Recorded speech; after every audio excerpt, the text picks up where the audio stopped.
GKT Engineering, a daily knowledge track platform for JEE aspirants. Hello, मेरा नाम राजदीप मिश्रा है और इस बार जे एडवांस 2024 में मेरी ऑल इंडिया रैंक 6 आई है। इसके साथ साथ जे मेंस में भी मेरी ऑल इंडिया कॉमन रैंक 95 आई थी। और आज मैं बात करने जा रहा हूँ कि मैंने अपनी जे की प्रिपरेशन कैसे की। तो सबसे पहले बात कर लेते हैं कि मेरा स्कोर क्या रहा। मेरे 333 मार्क्स थे। सबसे ज़्यादा मेरे फिज़िक्स में थे 116, फिर केमिस्ट्री में 108 और फिज़िक्स में 109। इस बार का पेपर में 51 क्वेश्चंस थे, जिसमें से 3 हर सब्जेक्ट में 17 क्वेश्चंस थे, जिनमें से 3 क्वेश्चन सिंगल करेक्ट। इस बार के पेपर में 51 क्वेश्चंस थे, जिसमें से हर सब्जेक्ट में 17 सवाल थे। उसमें से 4 सवाल सिंगल करेक्ट, 3 सवाल मल्टी करेक्ट, 6 सवाल इंटीजर टाइप और लास्ट के 4 सवाल पेपर 1 में मैच द फॉलोइंग टाइप और पेपर 2 में पैराग्राफ टाइप। सो सबसे पहले मैं बात करना चाहूँगा कि मैंने फ़िज़िक्स की तैयारी कैसे की। 10th से ही मेरा फ़िज़िक्स सबसे स्ट्रॉन्ग सब्जेक्ट था, तो इसलिए मैं मानता हूँ कि मुझे फ़िज़िक्स की तैयारी में थोड़ी आसानी हुई। अगर बात की जाए कि इसको कैसे प्रिपेयर करना है एनसीईआरटी लेवल से लेकर जे एडवांस लेवल तक, तो मैं कहूँगा कि जो एचसी वर्मा बुक है वो बहुत ही अच्छा एक पाथवे है एनसीईआरटी लेवल से लेकर जे मेंस लेवल तक जाने का। सो मैंने हमेशा ट्राई किया कि जब भी मैं कोई नया चैप्टर पढूँ तो सबसे पहले मैं उसकी एचसीवी कंप्लीट करूँ और एचसीवी के जो बैक में एक्सरसाइज दे रखे हैं वो करूँ। उसके बाद मैंने कभी कभी बीएम शर्मा बुक का भी यूज़ किया, जो एचसीवी से थोड़ी हायर लेवल की है, एंड उसमें भी जे एडवांस तक लेवल तक के भी क्वेश्चंस दे रखे हैं। साथ ही साथ प्रॉब्लम सॉल्विंग के लिए मैंने आईईई रोडोफ नाम की बुक यूज़ की, जो आजकल बहुत पॉपुलर है और उसमें जे एडवांस लेवल के काफ़ी सारे सवाल भी दे रखे हैं और उस टाइप के सवाल जे एडवांस में बार बार आ भी चुके हैं। सो पहली बार जब आप एचसीवी करेंगे या बीएम शर्मा जैसी बुक करेंगे तो हो सकता है आप डायरेक्टली आईईई रोडोफ जैसे सवालों को ना कर पाएँ। सो बेस्ट रहेगा कि आपको पहले अपने जो बेसिक्स हैं उनको स्ट्रॉन्ग करना है और उसके बाद जंप करना है इरोडोफ जैसी बुक पे। उसके बाद अगर आपसे क्वेश्चन नहीं बन रहे हैं तो आपको टेंशन में नहीं आना है, आपको यूट्यूब पे जाना है और उस आई थिंक कि इरोडोफ के सारे सॉल्यूशंस यूट्यूब पे और गूगल पे भी फ्री ऑफ कॉस्ट अवेलेबल है। सो आप वो देख सकते हैं। और स्टार्टिंग में मैं ये रिकमेंड करूँगा कि आप कोई भी नया चैप्टर स्टार्ट करें तो इरोडोफ के पहले 5-10 सवाल के आप सॉल्यूशंस देखें और समझें कि इनको कैसे करना है, और उसके बाद के सवाल आप खुद करना स्टार्ट कीजिए। सो हो सकता है कि आपके स्टार्टिंग के कुछ सवाल ना बने, मेरे साथ भी ये प्रॉब्लम बहुत बार हो चुकी है, पर आई थिंक अगर आप थोड़े बहुत समझ जाएंगे कि ऐसे सवालों को कैसे अप्रोच करना है तो आप आगे के सवाल भी ठीक से कर पाएंगे। अगर आप इरोडोफ के लेवल से भी सेटिस्फाइड नहीं हैं और आप चाहते हैं कि आप अपनी जे एडवांस लेवल की प्रिपरेशन जो फिज़िक्स के लिए है उसको एकदम हाईएस्ट लेवल पर ले जाना है, तो मैं रेकमेंड करूँगा कि आप पाथफाइंडर बुक सीरीज़ को भी देख सकते हैं। So Pathfinder for physics and JEE advanced and olympiads नाम की जो बुक है वो भी बहुत अच्छी है। उसकी बिल्डअप योर अंडरस्टैंडिंग लेवल तक के क्वेश्चंस आप अगर करेंगे तो आई बिलीव कि जे एडवांस में भी आपको उसका फ़ायदा मिलेगा। और फिज़िक्स के मेन प्रिपरेशन के लिए तो मैंने अपने टीचर्स के जो लेक्चर्स थे उनको अच्छे से फॉलो किया, उसके बाद उन्होंने जो असाइनमेंट्स दिए उनको सॉल्व किया, और ये सब हो जाने के बाद ही मैंने पाथफाइंडर और इरोडोफ जैसी बुक्स को ट्राई करा सॉल्व करने का।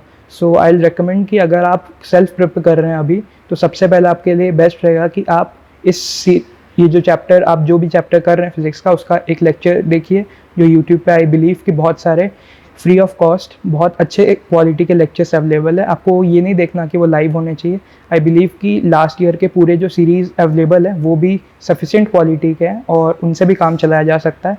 सो आई विल रिकमेंड कि अगर आप एक बार स्कूल पे वो टॉपिक हो चुका है तो आपको यूट्यूब का वो वीडियो देखना है, फिर आपको अपनी एक शॉर्ट नोट्स की नोटबुक बनानी है, फिर आपको इरोडोफ पे जंप करना है और देखना है कि आपसे कितने सवाल हो रहे हैं। अगर नहीं हो रहे हैं तब आपको फिर से एचसीवी करना है, और अगर वो भी नहीं हो रहा है तो वापस आपको एनसीईआरटी लेवल से स्टार्ट करके इरोडोफ लेवल तक जाना है। अब बात कर लेते हैं केमिस्ट्री की। केमिस्ट्री में पर्सनली मैं थोड़ा प्रॉब्लमेटिक फील करता था और जे एडवांस में भी मेरे केमिस्ट्री में कम आए रिलेटिवली, एंड इसलिए देखा जाए तो आईओसी जो सब्जेक्ट है उसमें याद करना सबसे इम्पॉर्टेंट है। सो एंड मेरे साथ ये प्रॉब्लम थी कि मैं सही से याद नहीं कर पाता था। So what I did was कि मैंने उसके शॉर्ट नोट्स बनाए और हमेशा उसको रिवाइज़ करता गया। तो जैसे ही हमारे क्लास में मान लीजिए आज आईओसी का लेक्चर हुआ, तो जैसे ही मैं घर पहुंचा तो मैंने उसके शॉर्ट नोट्स बनाए और उनको रख लिया, और फिर अगले दिन मैंने उनको थोड़ा ज़्यादा टाइम दे के रिवाइज़ किया। फिर उसके अगले दिन मुझे थोड़ा कम टाइम देना पड़ेगा, और लाइक उस वीक में अगर मैं एक बार अच्छे से हर दिन 10-10, 15-15 मिनट लगा के हर टॉपिक को अगर रिवाइज़ कर लूँगा आईओसी के, तो आई बिलीव कि उस एक वीक में भी इतना रिटेंशन मिल जाएगा कि अगले 3 महीने तक आपको वो टॉपिक फिर से ना देखना पड़े। तो अगर आप उसके लिए भी सेल्फ प्रेप कर रहे हैं तो मैं अगेन सजेस्ट करूँगा कि आप यूट्यूब पे वीडियोस देखिए। उसके बाद अगर आपको प्रॉब्लम सॉल्विंग करनी है तो के कुमार जो बुक है उसको मैंने पर्सनली सॉल्व किया था, एंड आई बिलीव कि उसमें इनफ मटेरियल है कि आप जे एडवांस के भी क्वेश्चंस क्रैक कर पाएँ। और अगर आपको उसकी थियोरी पढ़नी है तो जेडी ली का जो कौन सा एडिशन है फॉर जे एडवांस जो बाय सुदर्शन गुहा सर है, आई विल रिकमेंड कि आप उसको भी एक बार देखिए कि अगर वो आपके प्रेप में कुछ इम्प्रूवमेंट ला सकता है। So I will recommend that book too. And coming towards physical chemistry I believe कि ऑलमोस्ट फिजिक्स की तरह ही होता है, क्योंकि मैक्सिमम चीज़ें कैलकुलेटिव होती है, कॉन्सेप्ट्स लिमिटेड होते हैं और उन्हीं कॉन्सेप्ट से कैलकुलेटिव सवाल आते हैं। सो इस बुक के लिए प्रैक्टिस, इस सब्जेक्ट के लिए प्रैक्टिस सबसे इम्पॉर्टेंट है। सो इसके लिए मैंने सॉल्व की थी नीरज कुमार सर की फिजिकल केमिस्ट्री के क्वेश्चंस, एंड उनकी जो बुक है ये जे एडवांस लेवल की है। सो अगर आप इससे पहले कुछ एनसीईआरटी लेवल के सवाल या यूट्यूब के कोई लेक्चर्स देख लें तो बेटर रहेगा, एंड उसके बाद अब जे एडवांस लेवल की प्रेप के लिए आप ये बुक देख सकते हैं। सो फिजिकल केमिस्ट्री में शॉर्ट नोट्स बनाने के लिए आप जो भी चैप्टर कर रहे हैं उसके एक फार्मूला बुक बनाइए जिसमें आप सारे इंपॉर्टेंट फार्मूला लिख के रखिए, क्योंकि फिजिकल केमिस्ट्री में क्या होता है कि कॉन्सेप्ट्स तो लिमिटेड है पर उन्हीं फार्मूला से टेस्ट में अलग बार बार सवाल आते रहते हैं। सो बेस्ट रहेगा कि आप एक फार्मूला बुक बनाइए और टेस्ट के पिछले वाले दिन उसको देख के जाइए कि अभी लेटेस्ट में जो चैप्टर्स हुए हैं उनका क्या करना है। मैंने ऐसे ही अपने पीसी सर की बात मानी, उनके अच्छे से लेक्चर्स को फॉलो किया, फार्मूला बुक भी मेंटेन करी, एंड आई बिलीव मेरा फिजिकल केमिस्ट्री सफिशिएंटली स्ट्रॉन्ग बन गया था जे एडवांस से पहले, इतना कि मुझे लास्ट महीने में उसकी फिक्र ना करनी पड़े। Coming towards organic chemistry, I believe कि बहुत सारे लोग ऑर्गेनिक केमिस्ट्री से डरते हैं क्योंकि उसमें बहुत सारे मैकेनिज़म्स होते हैं, बहुत सारी नई चीज़ें आती हैं जो कि हो सकता है फर्स्ट टाइम समझ ना आए। सो इसके लिए जो प्रॉब्लम बुक मैंने सॉल्व की वो थी organic chemistry by Sonal Rajaura, जो कि जीआरबी पब्लिकेशन की बुक है, एंड ये बुक भी एडवांस लेवल की है तो आप इस पर डायरेक्टली जंप नहीं कर सकते। अगर आपको जेई मेंस के क्वेश्चंस करने हैं तो आई बिलीव कि एमएस चौहान सर की जो बुक है वो भी बहुत अच्छी है, वो जेई मेंस लेवल से लेकर जे एडवांस लेवल तक जाती है। अगर आप वो करके भी सेटिस्फाइड नहीं है तो फिर आप सोनल राजौरा सर की बुक को भी देख सकते हैं। अगर आपको ओसी को ज़ीरो से आपको प्रिपेयर करना है सो आई सजेस्ट कि आप यूट्यूब पे लेक्चर्स देखिए, एंड आई बिलीव कि अगर आप एनसीईआरटी को भी लाइन बाय लाइन ओसी को अच्छे से पढ़ लें तो वो भी सफिशिएंट है, क्योंकि मैंने जो ऑब्जर्व किया है पुराने पास्ट ईयर जे एडवांस पेपर्स में कि वो एनसीईआरटी के बाहर कभी भी पर्सनली मैं बिलीव करता हूँ कि ओसी में तो सवाल नहीं जाते हैं, जो भी चीज़ें होती है वो एनसीईआरटी पे ही बिल्ड अपॉन करते हैं। एनसीईआरटी में जो रिएक्शंस दे रखी है, नेम रिएक्शंस हो चाहे या कुछ स्टार बॉक्स में लिखा हो या अपने वर्ड्स में लिखा हो, वो सब चीज़ें भी जे एडवांस में आ चुकी है ऑर्गेनिक केमिस्ट्री में। और जो एनसीईआरटी बुक है वो मैं मानता हूँ कि बहुत अच्छे तरह से लिखी गई है और वो एकदम ये ध्यान में रख के पढ़ाती है कि एक जो बच्चा 11th में आया है अभी उसको कोई भी आइडिया नहीं है कि ऑर्गेनिक केमिस्ट्री क्या है और उसका यूज़ क्या है और उसको पढ़ना कैसे होता है, तो उस सबको ध्यान में रख के ही एनसीईआरटी बनाई गई है। सो आई बिलीव कि अगर आप एनसीईआरटी को भी अच्छे से पढ़ लें ऑर्गेनिक केमिस्ट्री के और उसको अच्छे से सॉल्व कर लें और उसके एग्जाम्पलर बना लें तो आपकी ओसी भी बहुत स्ट्रॉन्ग हो जाएगी। नाउ कमिंग टुवर्ड्स मैथ्स से मुझे थोड़ा बहुत डर लगता था, अभी भी है, एंड इसीलिए मैथ्स में थोड़ा वीक टॉपिक भी मानता हूँ मैथ्स को। सो मैथ्स के प्रिप के लिए ऑब्वियसली मैंने अपने सर के लेक्चर्स को ही फॉलो किया, उनके असाइनमेंट सॉल्व किए, एडिशनल एक्सरसाइजेस सॉल्व की, अपने कोचिंग के मटेरियल को सॉल्व किया, पर साथ ही साथ जो एक ब्लैक बुक करके बुक आती है advance problems in mathematics by GRB publication, वो भी बहुत अच्छी बुक है और मैं मानता हूँ कि उससे जी एडवांस में आने वाले मैथ्स के सारे टाइप्स कवर हो जाते हैं। सो आई बिलीव कि आपको उसमें भी लुक इनटू करना चाहिए। साथ ही साथ अगर आप इसका सेल्फ प्रेप कर रहे हैं तो आई बिलीव कि पहले आपको एनसीईआरटी सॉल्व करनी चाहिए और एग्जाम्पलर से अगर आप क्वेश्चन कर पा रहे हैं तभी आपको इन बुक्स पे जंप करना है। और अगर आपको इनको थियरी पढ़नी है so again I will recommend कि आप यूट्यूब पे इनके वीडियो लेक्चर सर्च करिए। बहुत सारे अच्छे चैनल्स है यूट्यूब पे जो 2-3 साल से जेई के फुल ईयर कोर्सेस चलाते आ रहे हैं, एंड आई बिलीव कि उनकी क्वालिटी भी सफिशिएंट है कि अगर आप वो पुराने लेक्चर्स भी देख लें तो आपको उस टॉपिक की इनफ अंडरस्टैंडिंग मिल जाएगी कि आप जो बेसिक एंट्री लेवल बुक्स है उसकी वो आप बना पाएंगे। चलिए अब बात करते हैं मेरी एग्ज़ाम हॉल स्ट्रैटेजी की। सो एग्ज़ाम से जस्ट पहले वाले दिन मैं ट्राई करता था कि मेरी जो नींद हो वो कम से कम 8 से 9 घंटे की हो, क्योंकि मैं मानता हूँ कि नींद बहुत इंपॉर्टेंट फैक्टर प्ले करती है कि आप उस दिन आपका माइंड कितना तेज़ काम करता है और आप कितना फ्रेश फील करते हैं। सो अगर आपकी नींद अच्छी नहीं होगी तो आप अगले दिन अपना बेस्ट परफॉर्म नहीं कर पाएंगे। साथ ही साथ उससे पहले वाले दिन ट्राई कीजिए कि आपको कुछ ज़्यादा मसालेदार चीज़ें नहीं खानी है और आपको जस्ट होम कुक्ड फूड खाना है और बस एकदम फ्रेश माइंड के साथ अगले दिन के एग्ज़ाम में जाना है। सो सुबह के एग्ज़ाम में ट्राई कीजिएगा कि जो आपका टाइम दे रखा है उससे आधा घंटा पहले ही पहुंच जाए आप एग्ज़ाम सेंटर में। एग्ज़ाम में पहुंचने के बाद जो भी आपको टाइम मिल रहा है एग्ज़ाम स्टार्ट होने से पहले, जहाँ पे आप डेस्क पे बैठे हुए हैं पर आपके पास कुछ करने को नहीं है, आई विल रिकमेंड कि आप उस टाइम पे मेडिटेट करने का ट्राई कीजिए या जस्ट अपनी आंखें क्लोज करके बस ट्राई कीजिए कि आपकी माइंड डाइवर्ट ना हो और वो रेडी रहे, क्योंकि अगले 3 घंटे बहुत ही इंटेंस होने वाले हैं। और पेपर जैसे ही आ जाता है आपकी स्क्रीन पर और आप स्टार्ट करते हैं, तो मैं सजेस्ट करूँगा कि आप कभी भी फर्स्ट क्वेश्चन से डायरेक्टली लाइन से क्वेश्चन सॉल्व करना ना स्टार्ट कीजिए। आप रैंडमली देख लीजिए कि फिज़िक्स में ऐसे सवाल आ रहे हैं, मैथ्स में ऐसे आ रहे हैं, केमिस्ट्री में ऐसे आ रहे हैं, ताकि आपको एक आइडिया लग जाए कि आज के पेपर में जो क्वेश्चंस आए हैं वो किस लेवल के हैं और किस टॉपिक में हार्ड सवाल आ रहे हैं। मैं ये नहीं कहूँगा कि आपको 15-20 मिनट लगा के बस ये देखना है, जस्ट एक क्विक ग्लांस लाइक 3-4 मिनट में इनफ होगा कि आप एक आइडिया बना पाएँ कि अगले 3 घंटे में आपको कैसे सवाल सॉल्व करने हैं। उसके साथ आपको स्टार्ट करना है अपने पेपर को। सबसे पहले उस सब्जेक्ट के सबसे इजी सवाल बना लेने हैं, चाहे वो मल्टीपल करेक्ट में आए हो, इंटीजर में आए हो, पैराग्राफ टाइप में आए हो या सिंगल करेक्ट में आए हो। आपको सबसे इजी सवाल सबसे पहले बनाना है और उसके बाद डायरेक्टली अगले सब्जेक्ट पे जंप करना है। जब तक आपके सारे इजी सवाल नहीं हुए हैं तब तक आपको उन सवालों पे नहीं जाना है जिन पे आपको कंसिडरेबल टाइम स्पेंड करना पड़ेगा। एक बार आप वो सवाल भी बना चुके हैं तो आपको एक डिसीजन लेना है कि आपने जितने सवाल बनाए हैं, क्या आप जो स्कोर एक्सपेक्ट करना चाहेंगे अपने रिजल्ट में, क्या वो उसके लिए सफिशिएंट है। अगर हाँ, तो मैं रेकमेंड करूँगा कि आप एक बार फिर से उनको रिवाइज कीजिए। और अगर आपको लगता है कि आपने इनफ क्वेश्चंस अटेम्प्ट नहीं किए हैं, सो आई विल से कि आप जाइए और जो हार्ड क्वेश्चंस आपने छोड़ रखे हैं फर्स्ट सेकंड थर्ड राउंड के बाद भी, उनको एक बार फिर से कीजिए और उनमें टाइम स्पेंड कीजिए। और मोस्ट इंपॉर्टेंट थिंग ये नहीं है कि आपने कितने क्वेश्चंस अटेम्प्ट किए, क्योंकि कोई ये नहीं पूछने वाला कि क्या आपने मैथ्स का सबसे टफ क्वेश्चन क्रैक किया कि नहीं और क्या आपने केमिस्ट्री का जो ट्रिकी क्वेश्चन था वो आपसे हुआ कि नहीं। मैटर ये करता है कि आपने सबसे ज़्यादा क्वेश्चंस जो आप अटेम्प्ट कर पाते हैं उस टाइम फ्रेम में वो आपने अटेम्प्ट किए। लास्ट में ट्राई कीजिए कि आपके पास कम से कम 10-15 मिनट रहे जिसमें आप अच्छे से रिवाइज कर पाएँ क्वेश्चंस को। सो जैसे ही आपका पेपर 1 ख़त्म हो, आपको ये चीज़ ध्यान रखनी है कि आपके माइंड में ऐसे थॉट्स ना आए कि मेरा पेपर 1 कैसे गया है, या क्या मैंने पेपर 1 अच्छे से कर पाया कि नहीं, या क्या पेपर 1 में कुछ ऐसे सवाल थे जो मैं पढ़ के नहीं गया था। आपको इन सब की बिल्कुल भी टेंशन नहीं लेनी है, क्योंकि ये कोई गारंटी नहीं है कि अगर पेपर 1 आपसे अच्छा नहीं गया तो पेपर 2 भी आपका ख़राब जाएगा। तो आपको ये करना है कि आपको उस टाइम पे अपने माइंड को चिल करना है, रिलैक्स करना है और बस ये प्रे करना है कि आपका अगला पेपर अच्छा ही जाए। और आई बिलीव कि अगर आप अपने माइंड को फ्रेश रख के पेपर 2 में जाएंगे तो उसमें आपके पेपर 1 के जो एक्सपीरियंस है उसका कोई इफेक्ट नहीं पड़ेगा। पेपर 2 में भी आपको सेम स्ट्रैटेजी फॉलो करनी है, इजी क्वेश्चंस फर्स्ट, देन जो क्वेश्चंस जो आप टाइम लगा के कर सकते हैं, and then at the end आपको डिसाइड करना है कि क्या आपने इनफ क्वेश्चंस अटेम्प्ट किए हैं कि नहीं, and at the end revise. So उसके बाद that's my exam day hall strategy, and मैंने यही स्ट्रैटेजी 26 जून को भी फॉलो की। सो अब बात करते हैं कि एग्ज़ाम से पहले वाले जो 1 हफ़्ता या 2 हफ़्ते हैं उनमें क्या करना है।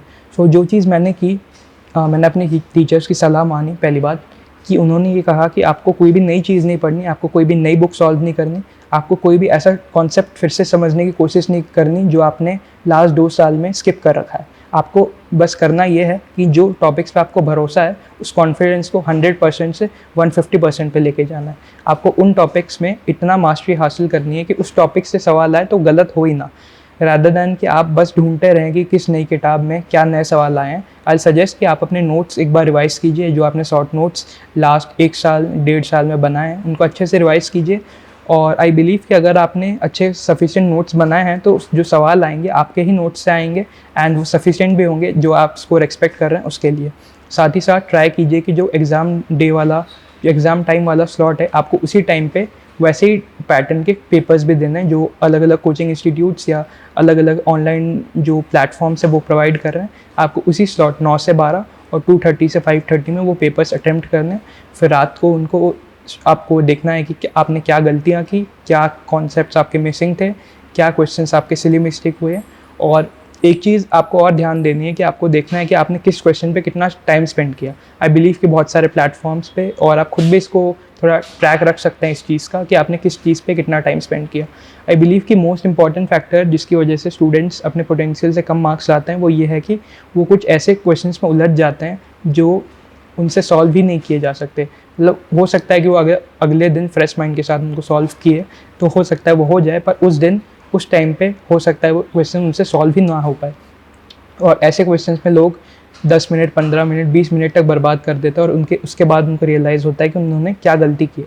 सो मैं ये सजेस्ट करूँगा कि अगर आपसे सवाल 3, 4 या मैक्सिमम 5 मिनट में नहीं हो रहा तो उस सवाल को आपको मुड़ के नहीं देखना, उस सवाल को बिल्कुल भी रिविज़िट नहीं करना आपके पेपर में या जो भी आप प्रैक्टिस टेस्ट दे रहे हैं उसमें। साथ ही साथ आपको एनसीईआरटी की भी एक रीडिंग लगानी है लास्ट 2 वीक्स में, क्योंकि मैंने ये देखा है कि जो केमिस्ट्री का सेक्शन है वो मोस्टली एनसीईआरटी बेस्ड होता है। लीविंग आउट 1-2 सवाल जो किसी हायर बुक से आते हैं, उसके अलावा जो भी मैक्सिमम क्वेश्चंस होते हैं वो एनसीईआरटी बेस्ड ही होते हैं। और अगर आपको एनसीईआरटी का अच्छे से आइडिया है और वो जो कॉन्सेप्ट्स है वो आपके स्ट्रॉन्ग है, तो आप केमिस्ट्री के भी क्वेश्चंस को क्रैक कर पाएंगे। सो आपको एक बार केमिस्ट्री एनसीईआरटी की अच्छे से रीडिंग लगानी है। उसके बाद अगर आपके पास सफिशिएंट टाइम हो तो मैं सजेस्ट करूँगा कि जो लैब मैनुअल बुक आती है एनसीईआरटी की, उससे आपको एक तो सॉल्ट एनालिसिस वाला पार्ट और test for carbohydrate, fats and proteins, ये जो 2 बुकलेट्स हैं इन दोनों को देख लेना है, क्योंकि मैंने देखा है कि इन सब से भी सवाल जो है वो आते हैं जी एडवांस में। सो अब बात करते हैं कि आपको कितना टाइम पढ़ने की ज़रूरत है जी एडवांस जैसे एग्ज़ाम के लिए प्रिपेयर करने के लिए। सो पर्सनली आई बिलीव कि टाइम डजेंट मैटर कि आप कितना टाइम पढ़ते हैं, पर फिर भी ऑन एन एवरेज आपको ट्राई करना चाहिए कि अगर आप स्कूल या कोचिंग में हैं उसके अलावा भी आपको 5 से 6 घंटे सेल्फ स्टडी के लिए रखने ही हैं। एंड आई बिलीव कि ये मैनेजेबल है, और अगर आप अपनी रिक्रिएशन एक्टिविटीज़ से थोड़ा कट बैक करेंगे तो आप इजीली इसको मैनेज कर पाएंगे। साथ ही साथ अगर आपके पास संडे या ऐसा दिन है जिस दिन आपके लेक्चर्स नहीं है तो आपको ट्राई करना है कि मिनिमम उस दिन 10 से 12 घंटे की सेल्फ स्टडी आप कर पाएँ। और मैं ये नहीं कहूँगा कि आपको एक ही स्ट्रेच में वो पढ़ते जाना है, आपको ट्राई करना है कि 3 घंटे का आपको स्लॉट बनाना है। उस 3 घंटे में आपको एक टाइम्ड मैनर में क्वेश्चंस को सॉल्व करना है, और 3 घंटे के बाद आपको सफिशिएंट ब्रेक लेना है। मान लीजिए 15 मिनट, 20 मिनट, 30 मिनट्स, उसमें आपको फ़ोन नहीं उठाना। जो सबसे पहली मिस्टेक लोग करते हैं वो ये है कि वो एक स्टडी सेशन से उठते हैं और सोचते हैं चलो फ़ोन देख लिया जाए, फिर वो सोशल मीडिया में लग जाते हैं और ऐसे करके उनके 1-2 घंटे बर्बाद हो ही जाते हैं। सो आपको फ़ोन नहीं उठाना है, आपको एक कप कॉफ़ी बनानी है, उसको पीना है और बाहर देखना है कि दुनिया में क्या चल रहा है। लाइक बाहर अपने एटमॉस्फेयर को ऑब्जर्व करना है और अपने माइंड को चिल करना है। और अगर आप खुद सेल्फ मेडिटेशन भी कर पा रहे हैं तो वो और भी अच्छा है, and I recommend the same. और साथ ही साथ आपको थोड़ा चलना फिरना है, जहाँ पे आप बैठे हैं वहाँ से उठ के थोड़ा चल फिर के आप अपना माइंड को फ्रेश कीजिए और फिर से एक और स्टडी सेशन में लग जाइए। मैं ये नहीं कह रहा कि आप फ़ोन देखना ही बंद कर दीजिए इन 2 साल के लिए, मैं बस ये कह रहा हूँ कि स्टडी के टाइम पे आपको ये नहीं करना है। मान लीजिए आप लंच ब्रेक के लिए जा रहे हैं, डिनर करने जा रहे हैं, या शाम को आप एक वॉक पे जा रहे हैं, तो उस टाइम पे आप थोड़ा फ़ोन चला सकते हैं, इसमें कोई बुरी बात नहीं है।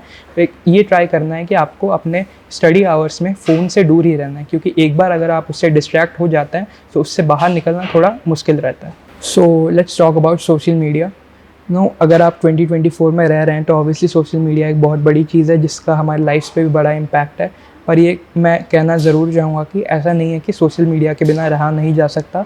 सो आई सजेस्ट कि जो लोग अभी सोशल मीडिया यूज़ करते हैं वो एक बार देखिए कि आप कितना टाइम दिन में ऐसे apps like Instagram, Facebook, X, इन पे आप कितना टाइम स्पेंड कर रहे हैं।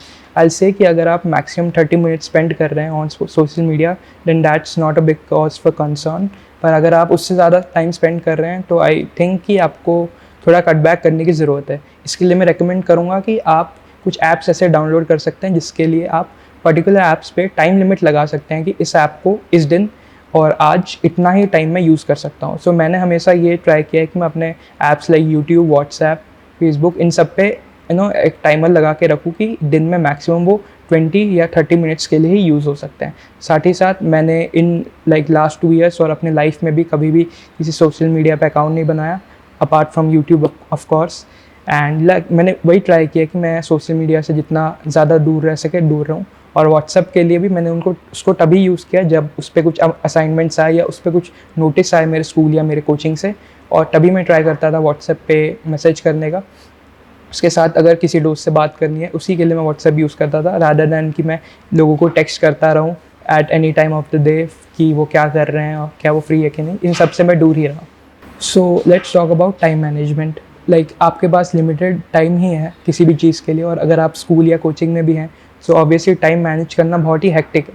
सो व्हाट आई रिकमेंड कि आप एक दिन बैठिए और 1 घंटा 2 घंटा लगा के अच्छे से सोचिए कि आपके पास कितना टाइम है और कितनी एनर्जी है, और आप एक अच्छा सा प्रॉपर प्लान बनाइए कि अगर मेरी क्लासेस मान लीजिए कि 2:30 से 8:30 तक चलती हैं शाम के, उसके बाद आपके पास कितना टाइम बचता है। फॉर एग्जांपल लेट्स सपोज कि मेरी क्लासेस चलती है 2:30 से 7:30, 8 बजे मैं फ्री होता हूँ। सो आई विल से कि मैं 8, साढ़े 8, 9 बजे तक डिनर करके फ्री हो जाऊँगा, थोड़ा रेस्ट भी कर लूँगा।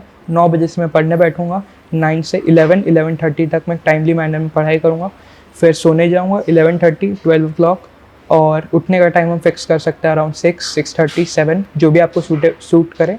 एंड इतना मैटर नहीं करता कि आप 6 घंटे, 7 घंटे, 8 घंटे सोते हैं, बट ट्राई कीजिए कि आपको इनफ स्लीप मिले कि आप अगले दिन भी उतना ही एनर्जेटिक फील करिए जो आपका बेस्ट आप फील करते हैं।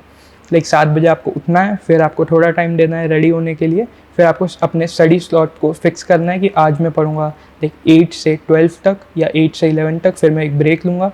फिर उस ब्रेक में आपको क्या करना है वो भी एक माइंड में आप थोड़ा सोच के रखिए। फिर 11:30 तक मान लीजिए आपका ब्रेक खत्म हुई, फिर 11:30 से 1:30 रखिए, फिर उसके बाद आपका लंच एंड फिर से क्लासेस शुरू। अगर आपको रिक्रिएशन के लिए भी टाइम चाहिए तो आप उसको भी सुबह में अरेंज कर सकते हैं। अगर आपको वॉक्स पे जाना है आप उसको भी अपने शेड्यूल में ऐड कर सकते हैं। मैं पर्सनली बिलीव करता था कि फिजिकल फिटनेस भी इक्वली इम्पॉर्टेंट है इन कंपैरिजन टू आप कितना टाइम स्पेंड कर रहे हैं पढ़ते हुए।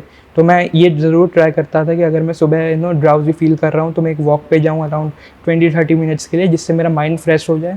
और शाम को भी अगर मुझे टाइम मिलता था तो मैं मेडिटेशन भी करता था, अगर मुझे डिनर करने के बाद इनफ टाइम मिल जाए। साथ ही साथ अगर मेरे जैसे हॉबीज़ है पियानो बजाना, गिटार बजाना और रूबिक्स क्यूब सॉल्व करना, मैं ट्राई करता था कि जो मैं पढ़ते टाइम जो ब्रेक्स ले रहा हूँ उनमें मैं ये सब अपनी हॉबीज़ को कंटिन्यू कर पाऊँ। So now let's talk about a plan for students who can not afford coaching. So first of all I will say कि अगर आप अफोर्ड नहीं भी कर सकते, सो आई डोंट बिलीव कि आप बहुत ज़्यादा सिग्निफिकेंटली डिसएडवांटेज्ड है उससे। आई बिलीव कि कोचिंग जो सिस्टम है वो उन्हीं बच्चों के लिए है जो इनफ डिसिप्लिन नहीं है कि जो उनके पास रिसोर्सेस है उनका बेस्ट उपयोग कर पाएँ। अगर आप इनफ डिसिप्लिन्ड है तो अगर आपके पास कोचिंग नहीं भी है तब भी आप जी एडवांस जैसे एग्ज़ाम को ईजिली क्रैक कर सकते हैं। फर्स्ट ऑफ ऑल यूट्यूब और गूगल पे इनफ लेक्चर्स अवेलेबल हैं क्वालिटी टीचर्स के द्वारा जो आपके कॉन्सेप्ट्स को easily JEE advanced and plus level तक लेके जा सकते हैं। मैंने पर्सनली भी जब ओलंपियाड्स की प्रिपरेशन की थी अपने 8th क्लास में तो मैंने स्टार्ट यूट्यूब वीडियो से ही किया था और उससे भी मैं ओलंपियाड के हाईएस्ट लेवल तक पहुंचा था उस साल में। सो आई बिलीव कि ऐसी कोई भी बात नहीं है कि अगर आप कोचिंग ज्वाइन नहीं कर सकते तो आप डिसएडवांटेज है। और इसके साथ आपको अगर आप ठान ही लेते हैं कि अब मुझे यूट्यूब से ही प्रिपेयर करना है, सो आई सजेस्ट कि rather than looking for live lectures, आपको देखना है कि लास्ट ईयर इस चैप्टर या पूरा जो साल भर का कोर्स होता है उसके वीडियोस किस चैनल पे अवेलेबल है। एंड आई बिलीव कि सफिशिएंट क्वालिटी के लेक्चर्स ऑलवेज अवेलेबल रहते हैं। मैं पर्सनली भी अगर किसी टॉपिक में वीक फील करता था तो मैं उन लेक्चर्स को देखता था।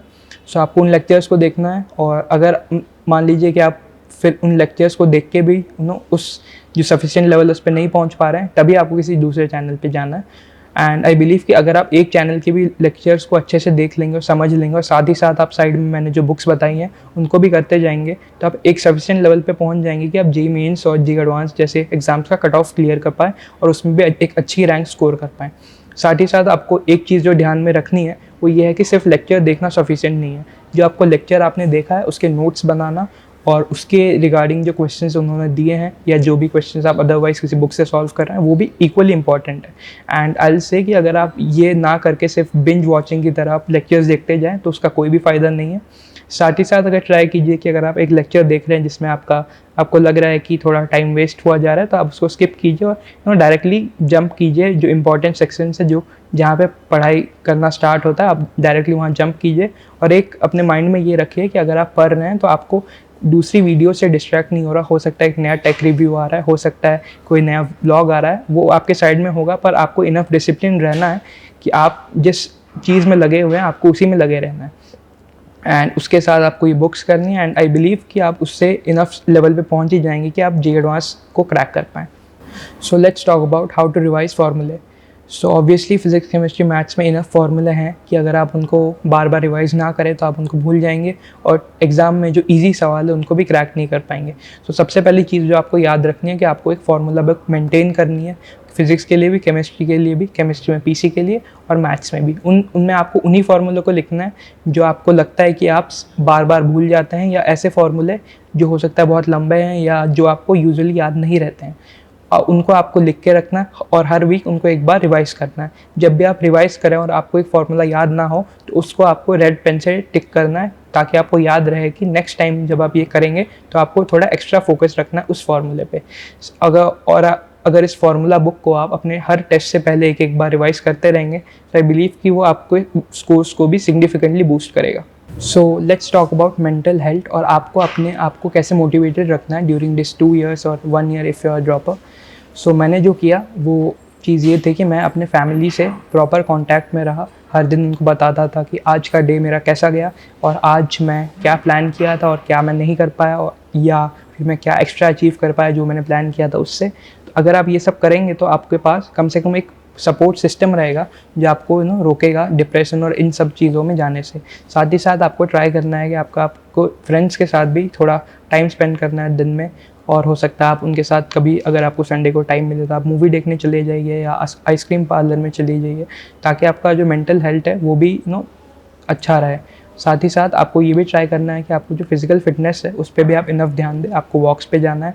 सो आपको अपने फिज़िकल फिटनेस का भी इनफ ध्यान रखना है, क्योंकि एक एग्ज़ाम आपके हेल्थ से ज़्यादा इंपॉर्टेंट नहीं है। आप हो तभी ये एग्ज़ाम आप दे पा रहे हो, तभी आप अपने लाइफ को प्लान कर पा रहे हो। सो सबसे हाईएस्ट प्रायोरिटी पे आप होने चाहिए, आपका मेंटल हेल्थ और आपका फिज़िकल हेल्थ।